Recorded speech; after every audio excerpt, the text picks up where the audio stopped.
Welcome back to my channel artist talk. आज मैं बनाने वाली हूँ माता रानी के चरण, जो है बहुत ही ज़्यादा स्पेशली, क्योंकि वो पेंटिंग बहुत ही छोटी सी बना रही हूँ मैं। और उनमें मैं यूज़ करने वाली हूँ फैब्रिक कलर्स का। वैसे मैं ऑलमोस्ट अधिकतर पेंटिंग्स में फैब्रिक कलर्स का ही यूज़ करती हूँ, क्योंकि मुझे वो ही बेस्ट लगते हैं। इसलिए तो मैं उनका यूज़ करके पेंटिंग बनाना स्टार्ट करती हूँ। जब तक आप लाइक कमेंट शेयर सब्सक्राइब कीजिए, तो फिर स्टार्ट करते हैं वीडियो को।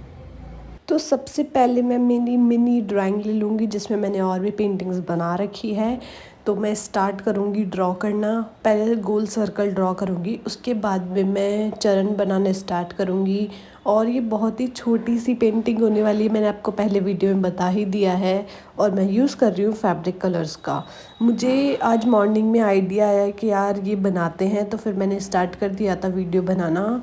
और मैं थोड़े टाइम बाद में आमेर जाने वाली हूँ, जो जयपुर का फेमस टेम्पल है नवरात्रों में, माता रानी के शीला माता मंदिर। तो मैं वहाँ भी जाऊँगी, तो उसका वीडियो भी मैं अपलोड करूँगी, वो भी आप देखिएगा।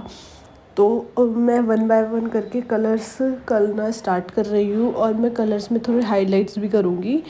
और इसमें मैं ज़्यादा कलर यूज़ नहीं करूँगी, ओनली मैं रेड कलर और वाइट कलर यूज़ करके पूरी पेंटिंग को बना दूँगी। तो आप बताइएगा आपको कैसी लगी, और ये वीडियो देखते रहिए तब तक के लिए।